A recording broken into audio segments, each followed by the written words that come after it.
ഓം ശ്രീ ഗുരുഭ്യോ നമഃ. ഓം ശ്രീ പരമാത്മനേ നമഃ. ഓം ശ്രീ ലളിതാംബികായൈ നമഃ. ഓം നമോ നാരായണായ. ഓം നമോ ഭഗവതേ വാസുദേവായ. നമസ്തേ സജ്ജനങ്ങളെ, ഇന്ന് നമുക്ക് പഠിക്കേണ്ടത് ശ്രീ വിഷ്ണു സഹസ്രനാമ സ്തോത്രത്തിലെ 21ാമത്തെ ശ്ലോകത്തിൻ്റെ അന്വയാർത്ഥങ്ങളാണ്. ആദ്യം ശ്ലോകം പാരായണം ചെയ്യാം. മരീചിർദമനോ ഹംസസുപർണോ ഭുജഗോത്തമഃ ഹിരണ്യനാഭസുതപാഃ പത്മനാഭഃ പ്രജാപതിഃ.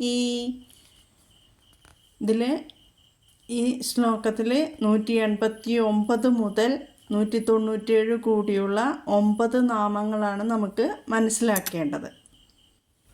ഈ 9 നാമങ്ങളും ആദ്യം പറഞ്ഞു തരാം. മരീചിഹി, ദമനഃ, ഹംസഃ, സുപർണഃ, ഭുജഗോത്തമഃ, ഹിരണ്യനാഭഃ, സുതപാഃ, പത്മനാഭഃ, പ്രജാപതിഃ. ഇതാണ് ഇന്ന് നമുക്ക് പഠിക്കേണ്ട നാമങ്ങൾ. ആദ്യത്തെ നാമം മരീചിഹി. തേജസ്വികൾക്കും പരമമായ തേജസ്സായിരിക്കുന്നവൻ ആരോ അവൻ മരീചിഹി. 124ാമത്തെ നാമമായ സർവവിദ്ഭാനുഹു എന്ന നാമം വിശദീകരിച്ചപ്പോൾ മുണ്ടകോപനിഷത്തിലെ ഒരു മന്ത്രം പറഞ്ഞു തന്നിരുന്നു. ഏതാണ് ആ മന്ത്രം? ന തത്ര സൂര്യോ ഭാതി ന ചന്ദ്രതാരകം നേമ വിദ്യുതോ ഭാന്തി കുതോയം അഗ്നിഃ തമേവ ഭാന്തമനുഭാതി സർവം തസ്യ ഭാസ സർവമിദം വിഭാതി. അന്വയാർത്ഥം ആ നാമം പറഞ്ഞു തന്നപ്പോൾ വളരെയധികം വിശദീകരിച്ച് തന്നിട്ടുണ്ട്. കേൾക്കാത്തവർ കഴിഞ്ഞ ഓഡിയോ കേൾക്കണം കേട്ടോ. ഈ മന്ത്രത്തിൽ പറയുന്നത് സൂര്യൻ, ചന്ദ്രൻ, അഗ്നി മുതലായ ആകാശത്തിലും ഭൂമിയിലുമുള്ള ജ്യോതിസുകൾക്ക് ലോകത്തിലുള്ള എല്ലാ വസ്തുക്കളെയും പ്രകാശിപ്പിക്കുവാനുള്ള കഴിവുണ്ട് അല്ലേ? എങ്കിലും സ്വയം ജ്യോതിസ്വരൂപനായ ആത്മാവിനെ പ്രകാശിപ്പിക്കുവാൻ അവയ്ക്ക് കഴിവില്ല. ഇവയെല്ലാം തന്നെ ആത്മാവിൻ്റെ ശോഭ കൊണ്ടാണ് പ്രകാശിക്കുന്നത്. ഇതിൽ നിന്നും തന്നെ മരീചിഹി എന്നതിൻ്റെ അർത്ഥം മനസ്സിലായി അല്ലേ? തേജസ്വികൾക്കും പരമമായ തേജസ്സായിരിക്കുന്നവൻ ആരോ അവൻ മരീചിഹി. ഓരോ നാമവും നമ്മൾ ശ്രദ്ധിക്കുമ്പോൾ വിവിധ തരത്തിൽ അന്വയിച്ച് പറയാൻ സാധിക്കും. മരീചി എന്നാൽ രശ്മി, ശോഭ, ബ്രഹ്മാവിൻ്റെ ഒരു പുത്രൻ മരീചിയുണ്ട്. അതായത് സനകൻ, സനന്ദൻ, സനാതനൻ, സനൽകുമാരൻ എന്നുള്ള 4 പുത്രന്മാർ. അത് കഴിഞ്ഞിട്ട് ഭ്രൂമധ്യത്തിൽ നിന്ന് രുദ്രനുണ്ടായി. അതിനുശേഷം 10 പുത്രന്മാരുണ്ടാവുന്നുണ്ട്. അതായത് ലോകാഭിവൃദ്ധിക്ക് വേണ്ടിയിട്ട് ബ്രഹ്മാവ് നിശ്ചയിച്ചിട്ട് 10 പുത്രന്മാരുണ്ട്. അതിൽ ആ 10 പുത്രന്മാരാണ് മരീചി, അത്രി, അങ്കിരസ്, പുലസ്ത്യൻ, പുലഹൻ, ക്രതു, ഭൃഗു, വസിഷ്ഠൻ, ദക്ഷൻ, നാരദൻ തുടങ്ങിയവർ. അപ്പോൾ മരീചി അവിടെയുണ്ട്. അപ്പോൾ നമ്മൾ ഭാഗവതം വായിക്കുമ്പോൾ അവിടെ ഒരു മരീചി ഉണ്ട്. ഇവിടെ ഭഗവാന്റെ നാമം മരീചി. ഭഗവാൻ ഗീതയിൽ അർജുനനോട് പറയുന്നത് എന്താണ്? ആദിത്യാനാമഹം വിഷ്ണുഹു, ആദിത്യന്മാരിൽ വിഷ്ണുവാണ് ഞാൻ. ജ്യോതിഷാം രവിരംശുമാൻ, ജ്യോതിർഗോളങ്ങളിൽ തേജോമയനായ സൂര്യൻ ഞാനാണ്. മരുതാം മരീചിർ അസ്മി എന്നാണ് പറയുന്നത്. മരുത്തുക്കളിൽ മരീചി ഞാനാണ്. അതാണ് ഇവിടെ ഒരർത്ഥം വരുന്നത്. മരുത്തുക്കളിൽ മരീചി ഞാനാണ്, അതും പറയുന്നുണ്ട്. അപ്പോൾ രുദ്രൻ്റെ ആരാണ് മരുത്തുക്കൾ? മരുത്തുക്കൾ എന്ന് വെച്ചാൽ രുദ്രൻ്റെ പുത്രന്മാരാണ്. അവരിൽ പ്രധാനി മരീചിയാണെന്ന് ഋഗ്വേദത്തിൽ പറയുന്നുണ്ട്. ചലിക്കുന്ന വായുവിൻ്റെ അവസ്ഥാഭേദങ്ങളുടെ അധിഷ്ഠാന ദേവതകളാണ് ഇവർ. രുദ്രൻ ആരാണെന്ന് മുമ്പ് ഞാൻ വളരെ വിശദമായിട്ട് പറഞ്ഞു തന്നിട്ടുണ്ട്. ഇതിൽ നിന്നെല്ലാം മരീചിഹി എന്നാൽ മഹാവിഷ്ണു എന്ന് മനസ്സിലാക്കാം അല്ലേ. ഇനി നമുക്ക് അടുത്ത നാമത്തിലേക്ക് പോകാം. 190ാമത്തെ നാമം ദമനഹ. ദമം എന്നാൽ എന്താണ്? ഇന്ദ്രിയ നിഗ്രഹം. യമം ധമം എന്നൊക്കെ നമ്മൾ കേട്ടിട്ടുണ്ട്. അപ്പോൾ ഇത് ദമം എന്ന് വെച്ചാൽ ഇന്ദ്രിയ നിഗ്രഹമാണ്. ഇവിടെ ദമനൻ എന്നാൽ അടക്കുന്നവൻ. എന്തിനെ അടക്കുന്നവൻ? സ്വ അധികാരത്തിൽ നിന്നും പ്രമാദം പറ്റിപ്പോകുന്ന പ്രജകളെ തൻ്റെ അവതാരങ്ങളിലൂടെ അടക്കി നിർത്തുന്നു, അല്ലെങ്കിൽ നശിപ്പിക്കുന്നു. തെറ്റി വഴിമാറിപ്പോകുന്നവരെ. ഭഗവാന്റെ അവതാര ഉദ്ദേശം തന്നെ അധർമ്മത്തെ നിയന്ത്രിച്ച് ധർമ്മത്തെ സംരക്ഷിക്കുക എന്നതാണ്. മഹാബലിയുടെ അഹങ്കാരത്തെ നിയന്ത്രിക്കുവാൻ വാമനനായും തുടർന്ന് ത്രിവിക്രമനായും പ്രത്യക്ഷപ്പെട്ടു. ശ്രീരാമനായി അവതരിച്ച് രാവണൻ്റെ അമിതമായ കാമാസക്തിയെ അവസാനിപ്പിച്ചു. ദമനഹ എന്ന വാക്കിന് തേരാളി അല്ലെങ്കിൽ യോദ്ധാവ് എന്നെല്ലാം അർത്ഥമുണ്ട്. അർജുനൻ്റെ തേരാളിയായിരുന്നു ഭഗവാൻ. യോദ്ധാവായിരുന്നു ശ്രീരാമചന്ദ്രപ്രഭു. അതിശക്തന്മാരായ ബാലി, ഖരദൂഷണ ത്രിശിരാക്കൾ, മാരീചൻ, അതികായൻ, കുംഭകർണൻ, രാവണൻ തുടങ്ങിയവരെ വധിച്ച് തൻ്റെ യുദ്ധവൈദഗ്ധ്യം ഭഗവാൻ തെളിയിച്ചു. അപ്പോൾ ദമനഹ എന്നാൽ അടക്കി നിർത്തുന്നവൻ അല്ലെങ്കിൽ തേരാളി, യോദ്ധാവ് എന്നെല്ലാം നമുക്ക് അർത്ഥമെടുക്കാം.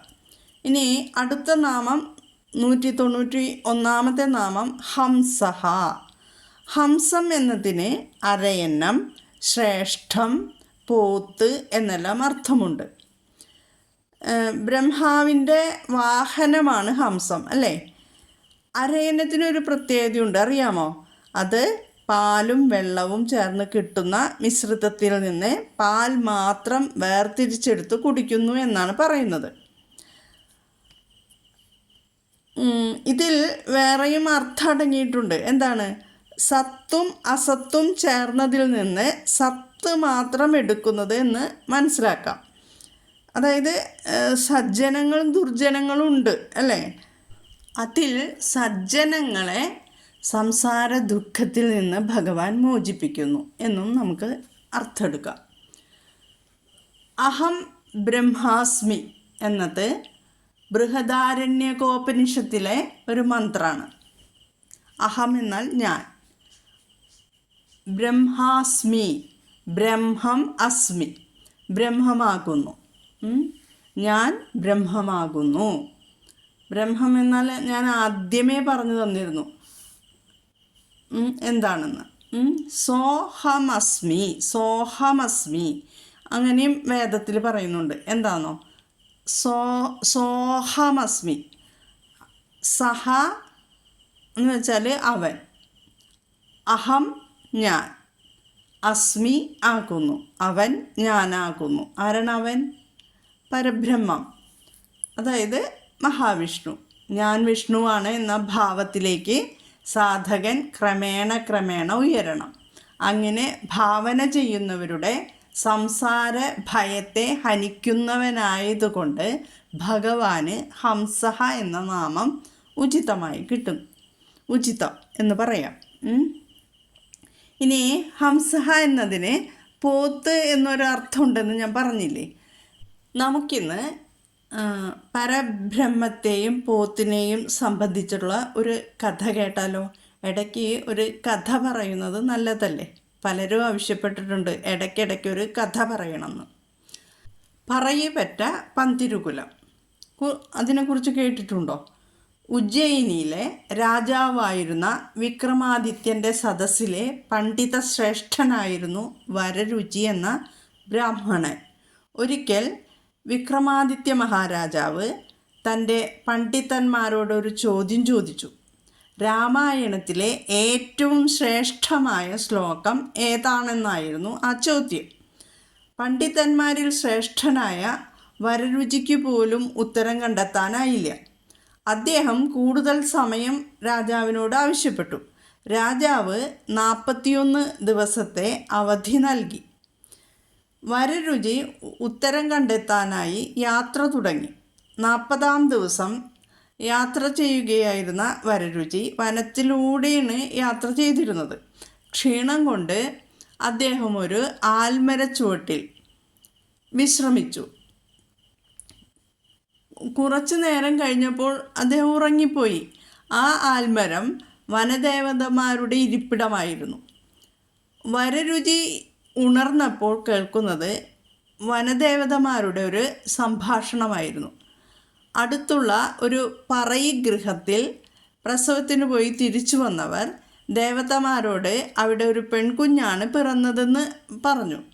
ആ പെൺകുഞ്ഞിൻ്റെ ഭാവി ഭർത്താവ് ആരായിരിക്കും എന്ന കൂട്ടുകാരുടെ ചോദ്യത്തിന് മാം വിദ്ധി എന്നതുപോലും അറിയാത്ത ഈ വരരുചിയായിരിക്കും എന്നായിരുന്നു വനദേവതമാർ പറഞ്ഞത്. രാമായണത്തിൽ അയോധ്യാകാന്ഡത്തിലെ രാമം ദശരഥം വിദ്ധി മാം വിദ്ധി ജനകാത്മജം അയോധ്യാമടവീം വിദ്ധി ഗച്ഛ തഥാ യഥാസുഖം എന്ന് ഉണ്ട് അല്ലേ. ലക്ഷ്മണൻ്റെ മാതാവായ സുമിത്ര ദേവി തൻ്റെ മകൻ ജ്യേഷ്ഠൻ്റെ കൂടെ, അതായത് രാമൻ്റെ കൂടെ വനവാസത്തിന് പോകുന്ന സമയത്ത് ഉപദേശിക്കുന്നതാണ് ഈ ശ്ലോകം. എഴുത്തച്ഛൻ അധ്യാത്മരാമായണത്തിൽ ഇത് എഴുതിയിരിക്കുന്നത് എന്താണ്? അഗ്രജൻ തന്നെ പരിചരിച്ചെപ്പോഴും അഗ്രേ നടന്നു കൊള്ളേണം പിരിയാതെ രാമനെ നിത്യം ദശരഥനെന്നുള്ളിലാമോദമോടു നിരൂപിച്ചു കൊള്ളണം. എന്നെ ജനകാത്മജയെന്നുറച്ചുകൊൾ പിന്നെ അയോധ്യയെന്നോർത്തിടവിയെ മായാവിഹീനമീ വണ്ണാമുറപ്പിച്ചു പോയാലുമെങ്കിൽ സുഖമായി വരീകത്തെ. ഇങ്ങനെയാണ് സുമിത്രാദേവി തൻ്റെ മകനെ ലക്ഷ്മണനെ ഉപദേശം കൊടുത്ത് അയക്കുന്നത് രാമൻ്റെ കൂടെ. രാമനെ ദശരഥനായും സീതയെ അമ്മയായും, അതായത് സുമിത്രാദേവിയായും, അടവിയെ വനത്തെ, അടവി എന്ന് വെച്ചാൽ വനം, വനത്തെ അയോധ്യയായും കരുതുക. എന്നിട്ട് സുഖമായി പോയി വരിക മകനെ എന്നാണ് സുമിത്രാദേവി പറഞ്ഞു കൊടുക്കുന്നത് മകനെ. ഇതിൽ ഏറ്റവും ശ്രേഷ്ഠമായ വരി ഏതാണ്? മാം വിദ്ധി ജനകാത്മജാം അല്ലേ. അപ്പോൾ ഇതാണ് ഏറ്റവും ശ്രേഷ്ഠമായ ശ്ലോകം രാമായണത്തിലെ. തൻ്റെ പ്രശ്നത്തിന് പരിഹാരം കിട്ടിയപ്പോൾ വരരുചി വളരെ സന്തോഷിച്ചു. പക്ഷേ ഒപ്പം പരിഭ്രമവുമായി. കാരണം എന്താണ്? ആ പെൺകുഞ്ഞിൻ്റെ ഭർത്താവ് വരരുചിയായിരിക്കുമെന്ന പ്രവചനം. വിക്രമാദിത്യ സദസ്സിൽ തിരിച്ചെത്തി വരരുചി. ഈ ശ്ലോകമാണ് രാമായണത്തിലെ ഏറ്റവും ശ്രേഷ്ഠമെന്ന് രാജാവിനെ ധരിപ്പിച്ചു. അത് 8 വിധം ഇത് ചൊല്ലി സമർത്ഥിപ്പിച്ചു. പിന്നീട് വരരുചി ഈ പെൺകുഞ്ഞിനെ പറ്റി രാജാവിനെ ധരിപ്പിച്ചു. ജീവിച്ചിരിക്കുന്നത് രാജ്യത്തിന് ആപത്താണെന്നാണ് പറഞ്ഞത്, അല്ലാതെ ഇദ്ദേഹത്തിനല്ല. ഈ ദുരവസ്ഥ ഒഴിവാക്കാനായിട്ട് ആ കുഞ്ഞിൻ്റെ നെറ്റിയിൽ തീപ്പന്തം തറച്ച് വാഴപ്പിണ്ടി കൊണ്ടുണ്ടാക്കിയ ചങ്ങാടത്തിൽ നദിയിൽ ഒഴുക്കുക എന്നും നിർദ്ദേശിച്ചു. എത്ര ക്രൂരത അല്ലേ. രാജാവ് കൽപ്പന പുറപ്പെടുവിച്ചു. രാജഭടന്മാർ അങ്ങനെ ചെയ്തു. രാജ്യത്തിന് ദോഷമെന്ന് പറയുമ്പോൾ രാജാവ് കൽപ്പന പുറപ്പെടുവിക്കില്ലേ. അങ്ങനെ അന്യജാതിയിൽപ്പെട്ട പെൺകുട്ടിയെ വിവാഹം കഴിക്കാതിരിക്കാൻ വേണ്ടി വരരുചി തെക്കോട്ട് സഞ്ചരിച്ചു. എന്നിട്ട് കേരളത്തിലെത്തി ഒരു ബ്രാഹ്മണ ഗൃഹത്തിൽ വിശ്രമിക്കാൻ വന്നു. ആതിഥേയൻ അദ്ദേഹത്തെ പ്രാതലിന് ക്ഷണിക്കുകയും വരരുചി അതിന് സമ്മതിക്കുകയും ചെയ്തു. വരരുചി കുളിക്കാനായി പുറപ്പെട്ടപ്പോൾ ബ്രാഹ്മണനോട് കുറച്ച് ആവശ്യങ്ങൾ പറഞ്ഞു. എന്താണ് ആവശ്യങ്ങൾ? കുളി കഴിഞ്ഞ് വരുമ്പോൾ തനിക്ക് വീരാളിപ്പട്ട് വേണം എന്നതായിരുന്നു ആദ്യത്തെ ആവശ്യം. രണ്ടാമത്തെ ആവശ്യം, താൻ ഭക്ഷണം കഴിക്കുന്നതിന് മുമ്പ് 100 പേർക്ക് ഭക്ഷണം കൊടുക്കണം. ഭക്ഷണത്തിന് 101 കറി ഉണ്ടാവണം. ഭക്ഷണം കഴിച്ചു കഴിഞ്ഞാൽ 3 പേരെ തിന്നണം. അതു കഴിഞ്ഞാൽ 4 പേർ തന്നെ ചുമക്കണം. ഈ വ്യവസ്ഥകൾ കേട്ട ബ്രാഹ്മണൻ സ്തബ്ധനായി. എങ്ങനെ ഇതൊക്കെ സാധിച്ചു കൊടുക്കുക? പക്ഷേ എല്ലാ ആവശ്യങ്ങളും അംഗീകരിക്കുന്നുവെന്നും കുളി കഴിഞ്ഞ് എത്തുമ്പോഴേക്കും എല്ലാം തയ്യാറാക്കാം എന്നും പറഞ്ഞോളൂ എന്ന് അകത്ത് നിന്ന് അദ്ദേഹത്തിൻ്റെ പുത്രി പഞ്ചമി അച്ഛനോട് പറഞ്ഞു. അദ്ദേഹം ഇത് വരരുചിയെ അറിയിച്ചു. വളരെ ബുദ്ധിമതിയായിരുന്നു പഞ്ചമി.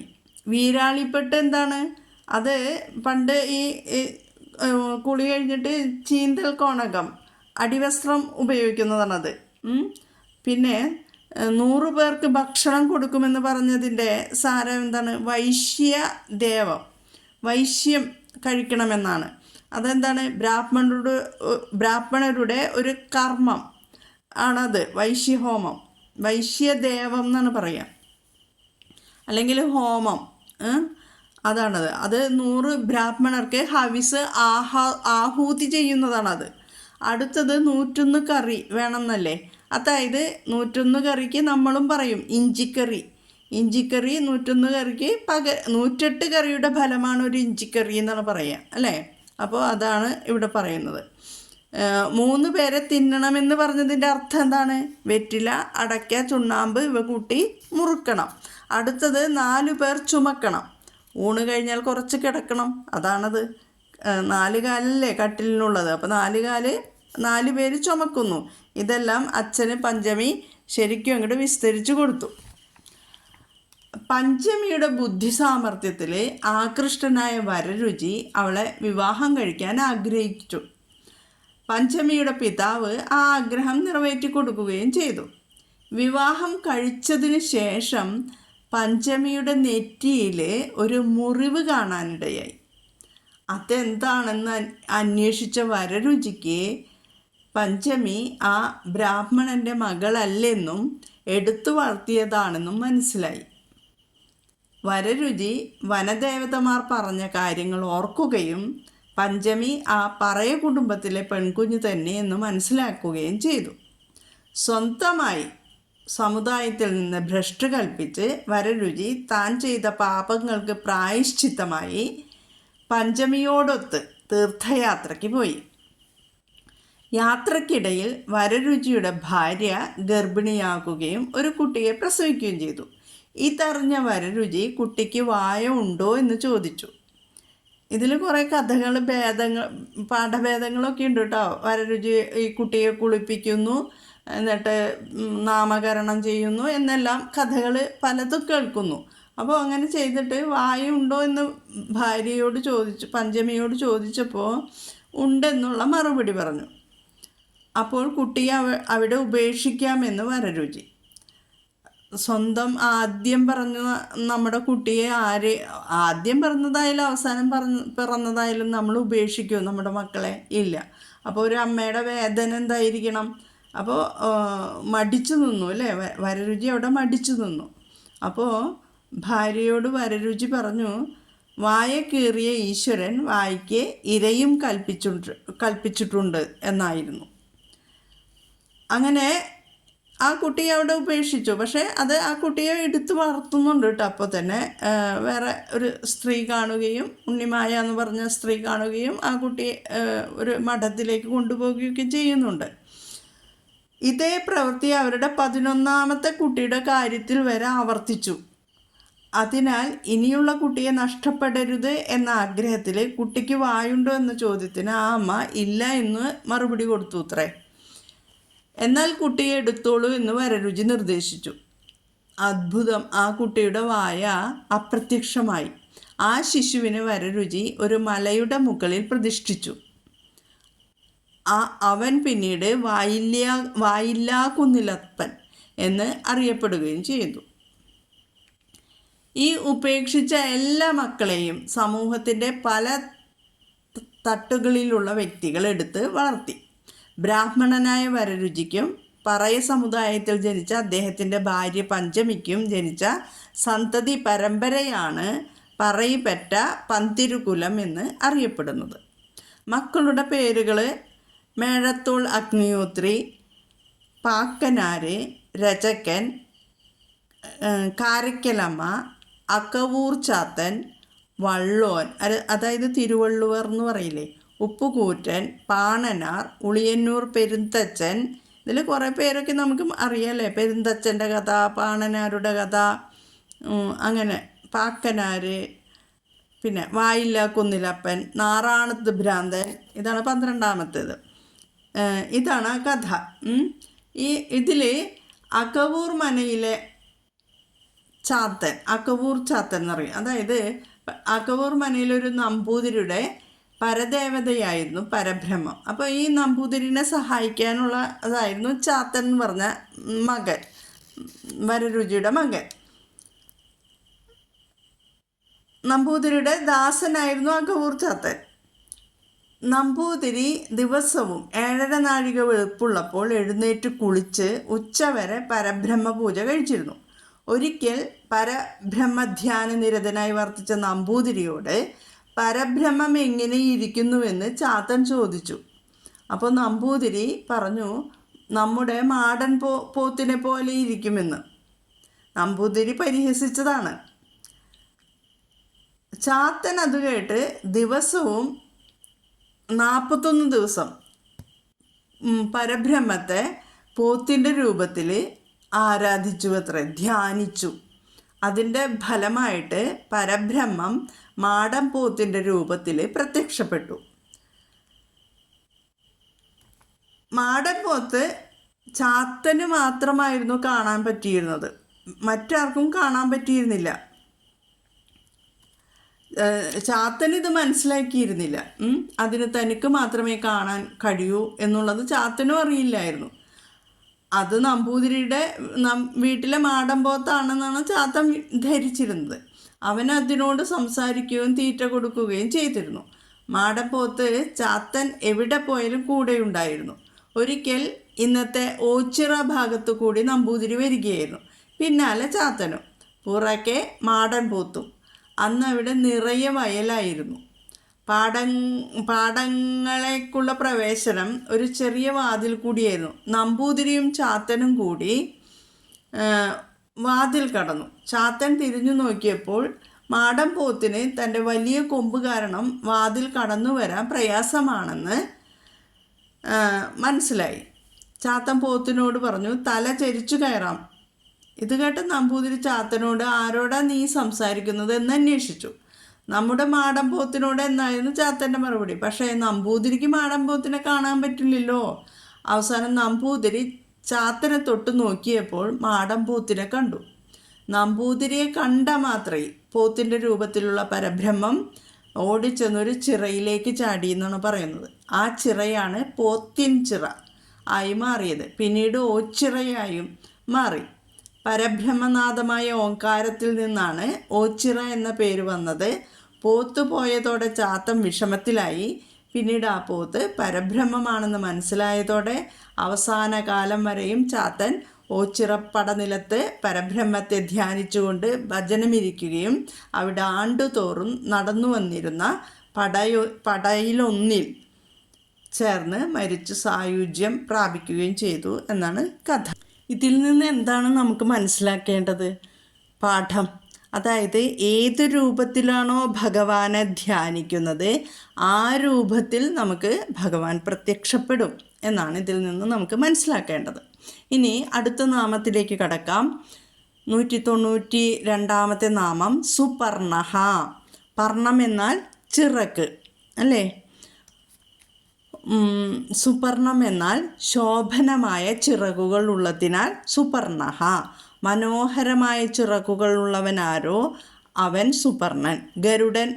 ഗരുഡന് സുപർണൻ എന്ന പേരുകൂടിയുണ്ട്. യജ്ഞാവസാനത്തിലും ഭക്താദി കർമ്മങ്ങൾ നടക്കുമ്പോഴൊക്കെയും ആകാശത്ത് ഗരുഡൻ വട്ടമിട്ട് പറക്കുന്നത് കാണാം.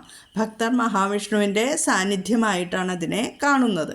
സുപർണഹ എന്ന നാമം വിവരിക്കണമെങ്കിൽ നമ്മൾ ശ്വേതാശ്വതരം എന്ന ഉപനിഷത്തിലെ ഒരു 4-ാം അധ്യായത്തിലെ ഒരു മന്ത്രം കൂടി ഒന്ന് മനസ്സിലാക്കേണ്ടി വരും. ഭഗവാൻ ഇങ്ങനെ 2 ചിറകുകൾ ഉണ്ടാകുന്നത് അത് നമ്മളൊന്ന് പഠിക്കേണ്ടതുണ്ട്.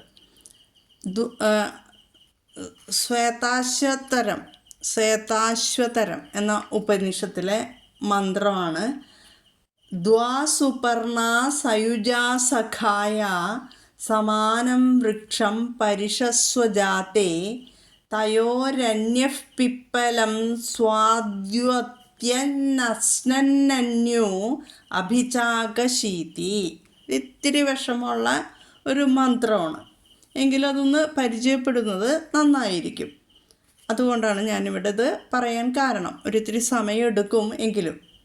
സയുജ എപ്പോഴും ചേർന്നിരിക്കുന്നവയും, സഖായ കൂട്ടുകാരുമായ, ദ്വ 2, സുപർണ ശോഭനമായ ചിറകുകളോടുകൂടിയ പക്ഷികൾ, സമാനം ഒരേ, വൃക്ഷം വൃക്ഷത്തെ, പരിഷസ്വജാതെ ആശ്രയിച്ചിരിക്കുന്നു, തയോഹോ അവയിൽ, അന്യഹ ഒന്ന്, പിപ്പലം ആലിൻപഴത്തെ, ആലിൻപഴയുടെ കർമ്മഫലത്തെ, സ്വാദു രുചിയോടുകൂടി, അത്തി ഭക്ഷിക്കുന്നു, അന്യഹ മറ്റൊന്ന്, അനശ്നൻ ഭക്ഷിക്കാതെ, അഭിചാകശീതി നോക്കിക്കൊണ്ടിരിക്കുന്നു.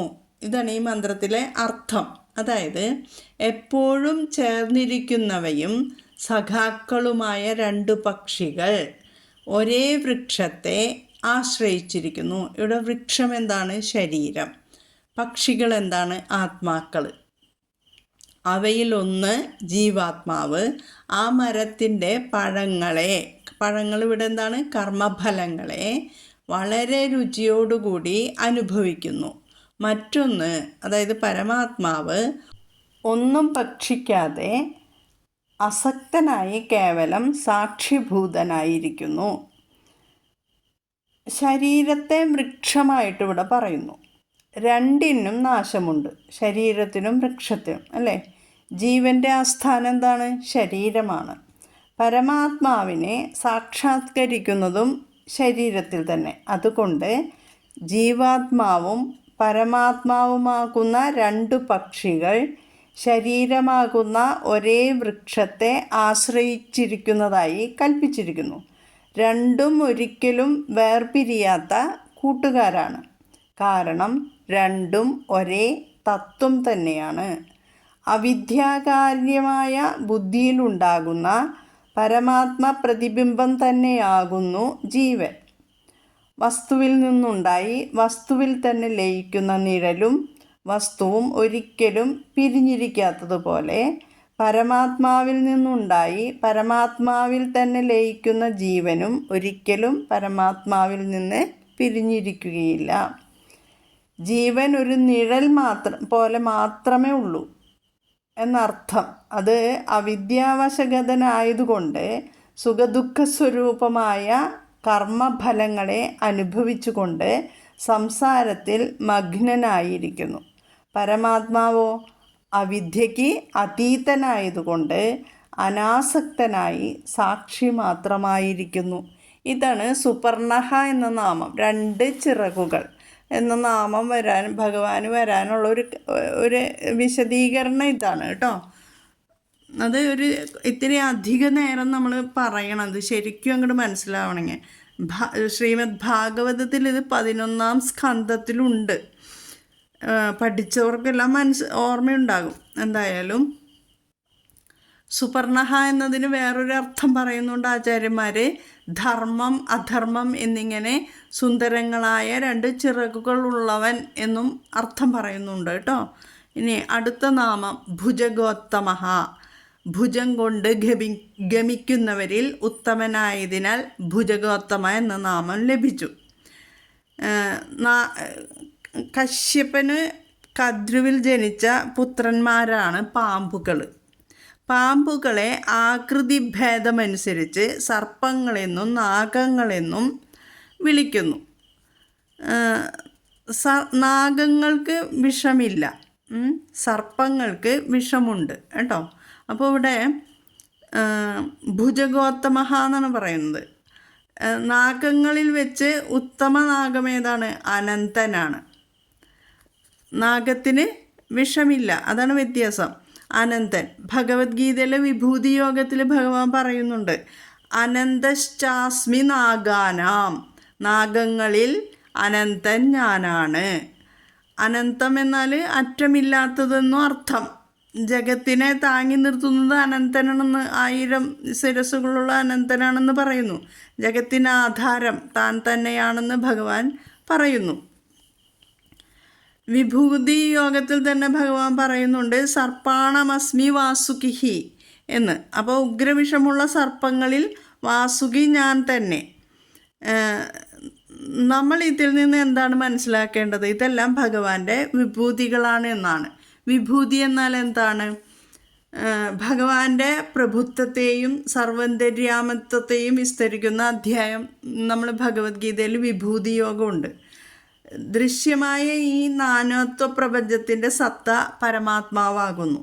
അതിനാൽ എല്ലാ ജീവിവർഗങ്ങളുടെയും പ്രധാന ഘടകം എന്ന നിലയിലും ഓരോ വർഗത്തിനെയും അതാക്കി നിലനിർത്തുന്ന നിലയിലും ഭഗവാൻ വിഭൂതി യോഗത്തിൽ സ്വയം വിവരിക്കുന്നുണ്ട്. അതാണ് ഈ പറഞ്ഞത്, അനന്തശ്ചാസ്മി നാഗാനാം എന്ന് പറയുന്നു ഭഗവാൻ. ഇതിൽ കുറേ കാര്യങ്ങൾ ഞാൻ മുന്നത്തെ വീഡിയോകളിൽ നിങ്ങൾക്ക് പറഞ്ഞിട്ടുണ്ട്.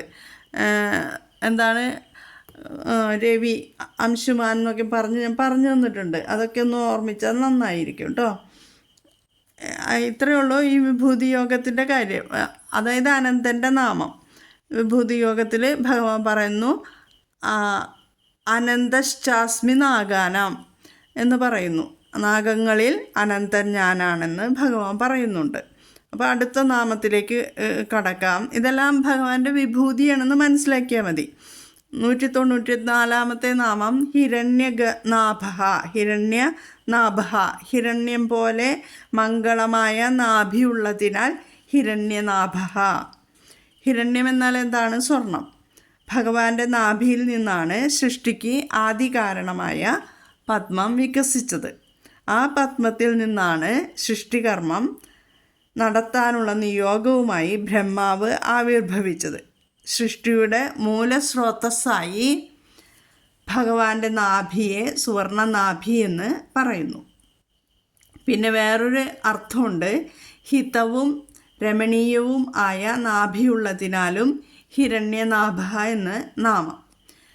വേഗം പറയുകയാണ് ഞാൻ. അടുത്ത നാമം 195-ാമത്തെ നാമം സുതപാഹ. ശരിയായ രീതിയിൽ തപസ്സു ചെയ്യുന്നവൻ, ശോഭനമായ തപസ് അനുഷ്ഠിക്കുന്നവൻ ആരോ അവൻ സുതപാഹ.